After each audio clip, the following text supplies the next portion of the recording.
আসসালামু আলাইকুম সুপ্রিয় দর্শক, যে যেখান থেকে আমার এই ভিডিওটি দেখছেন আশা করি সবাই ভালো আছেন। আজকে আপনাদেরকে তৈরি করে দেখাবো কাঁচা আম দিয়ে জেলি, একদম স্বাস্থ্যকর উপায়ে। আমি দুইভাবে দেখাবো, এখানে জেলাটিন দিয়ে এবং জেলাটিন ছাড়া। চলুন দেখে নিচ্ছি আমি এটা কিভাবে তৈরি করেছি। প্রথমে আমি কাঁচা আম নিয়েছি এবং এটাকে ছিলে আমি ছোট ছোট টুকরো করে নিয়েছি। এখন চলে যাচ্ছি মেইন প্রসেসে। একটি প্যানে আমি আমের টুকরোগুলো দিয়ে দিচ্ছি, সামান্য পরিমাণ পানি দিচ্ছি। পানিটা কিন্তু খুব বেশি দেওয়া যাবে না, অল্প পরিমাণ পানি দিয়ে আমি আমটাকে সেদ্ধ করে নেব। এই আম দিয়ে কিন্তু আমি দু রকমের জেলি তৈরি করব। এখন একটি ঢাকনা দিয়ে আমি এটিকে ঢেকে দিচ্ছি। 5 থেকে 10 মিনিট পরে আমি ঢাকনাটি খুলে একটু নেড়ে চেড়ে নেব। আমি কিন্তু এখানে কোনো কিছুই ব্যবহার করিনি, শুধু আম এবং পানি দিয়ে এটাকে সেদ্ধ করে নেব। এখন ঢাকনা দিয়ে আবার ঢেকে দিচ্ছি একদম ভালো করে সেদ্ধ হওয়ার জন্য। দেখুন আমার আমটি কিন্তু সেদ্ধ হয়ে গেছে। এই পর্যায়ে আমি চুলাটা অফ করে দিচ্ছি এবং একটু নেড়ে চেড়ে আমি ঠান্ডা করে নিচ্ছি। ঠান্ডা হওয়া পর্যন্ত আমি অপেক্ষা করছি। অপরদিকে আমি একটি বাটিতে আইস কিউব নিয়েছি, আপনারা চাইলে ঠান্ডা পানিও নিতে পারেন। এখন এই আইস কিউবের মধ্যে আমি জেলেটিনটি গুলে নিব। এখানে আমি 1 টেবিল চামচ জেলেটিন দিচ্ছি, দিয়ে এখানে আমি 3 টেবিল চামচ পানি দেব। আপনারা আইস কিউব না দিয়ে পুরো নর্মাল 3 টেবিল চামচ পানি দিলেই চলবে। তো যেহেতু আমার নর্মালে ফ্রিজে ঠান্ডা পানি নেই, সেজন্য আমি একটি আইস কিউব দিয়েছি এবং সাথে 3 টেবিল চামচ পানি দিয়েছি। দিয়ে এটাকে খুব ভালো করে মিশিয়ে আমি 5 মিনিটের জন্য রেস্টে রাখবো।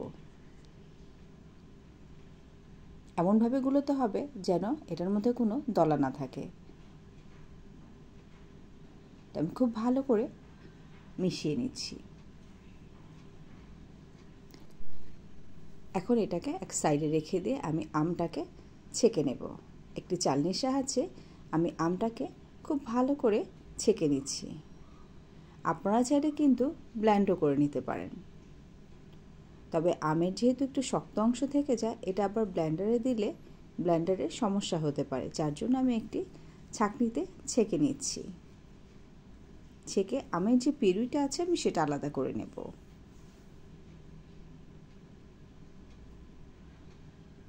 আমার কিন্তু ছাঁকা হয়ে গেছে, আমের পিউরিটাও রেডি। এখন চলে যাব জেলি তৈরিতে। এই পিউরি দিয়ে আমি 2 ধরনের জেলি তৈরি করব। প্রথমে আমি জেলাটিন দিয়ে তৈরি করব, তার জন্য আমি নিচ্ছি 1/2 কাপ আমের পিউরি।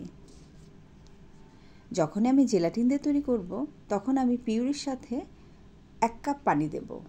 এখানে আমি 1/2 কাপ আমের পিউরি দিয়েছি আর পানি দেব 1 কাপ।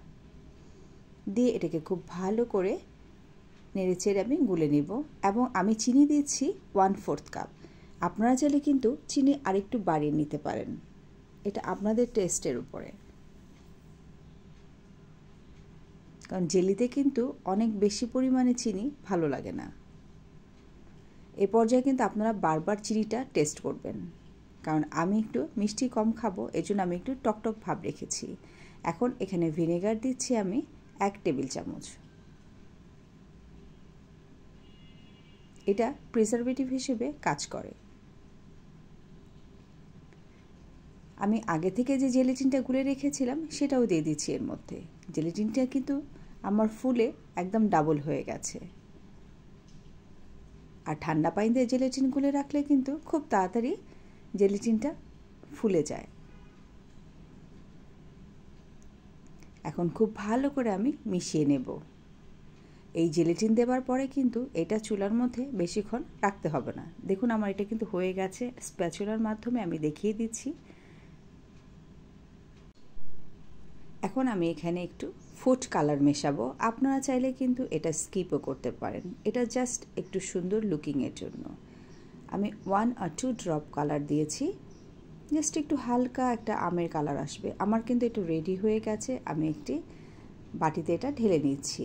আরেকটা প্যানে আমি আবার 1/2 কাপ আমের পিউরি দিচ্ছি। এখানে কিন্তু আমি 1/2 কাপ পানি দেব, কারণ এটা কিন্তু আমি জেলাটিন ছাড়া করছি, যার জন্য এখানে পানির পরিমাণ কিন্তু একদমই কম থাকবে। এটাকে আমি খুব ভালো করে একটু মিশিয়ে নিচ্ছি। এখানে আমি 1/4 কাপ করে দুবার দেব, কারণ এখানে আমি জেলাটিন ব্যবহার করছি না, এই চিনিটাই আমার জেলিটাকে ঘন করবে। এই পর্যায়ে আমি এখন দিয়ে দিব ভিনেগার। আমি রাঁধুনির ভিনেগার ব্যবহার করেছি, এটা দিয়ে দিচ্ছি 1 টেবিল চামচ। প্রতি 1/2 কাপ আমের জন্য 1 টেবিল চামচ ভিনেগার। এখন দিয়ে দিব আমি সামান্য পরিমাণ ফুড কালার, এটা শুধু কালার হওয়ার জন্য। আপনারা চাইলে কিন্তু এটা স্কিপ করতে পারেন। এই জেলিটি তৈরি করে আপনি সংরক্ষণ করতে পারবেন 15 দিনের জন্য নর্মাল ফ্রিজে, এবং ডিপে আপনি সংরক্ষণ করতে পারবেন 6 মাসের জন্য। আমার জেলিটা কিন্তু রেডি হয়ে গেছে।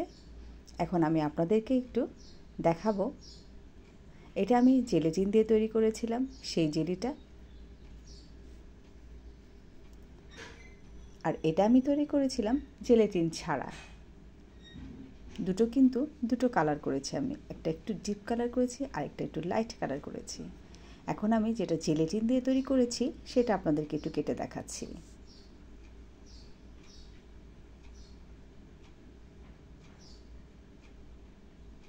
দেখুন এর টেক্সচারটা কি সুন্দর এসেছে, একদম বাজারে কেনা জেলির মতো। একটি স্যান্ডউইচ ব্রেডে আপনাদেরকে একটু আমি স্প্রেড করে দেখাচ্ছি।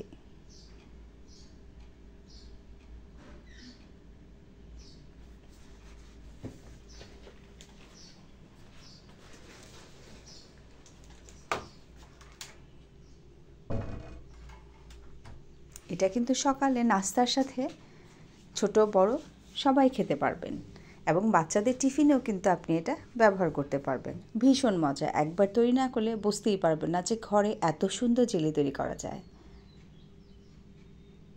দেখুন আমি একটি নাইফের সাহায্যে আপনাদেরকে দেখাচ্ছি। এখন আমি দেখাচ্ছি যেটা আমি জেলাটিন ছাড়া তৈরি করেছিলাম সেটা। এটাও কিন্তু খেতে ভীষণ মজা। আমি একটি স্যান্ডউইচ ব্রেডে এটাও স্প্রেড করে দেখাচ্ছি।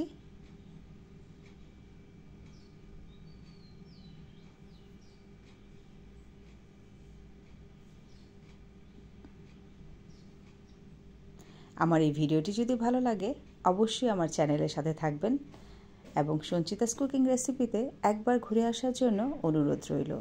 নিত্য নতুন ভিডিও পেতে পাশে থাকা বেল আইকনটি অন করে রাখবেন পরবর্তী আপডেট পেতে।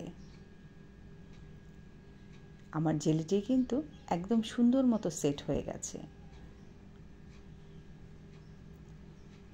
জেলিটি আপনি যখন একটি কাচের বোতলে সংরক্ষণ করবেন, ঠান্ডা হওয়ার পরে 3 ঘন্টার জন্য নর্মাল ফ্রিজে রেখে দেবেন সেট হওয়ার জন্য। এটার ঘনত্বটাও দেখাচ্ছি আপনাদেরকে। ভিডিওটি ভালো লাগলে লাইক এবং শেয়ার করে পাশে থাকবেন। ভালো থাকবেন, সুস্থ থাকবেন। আল্লাহ হাফেজ।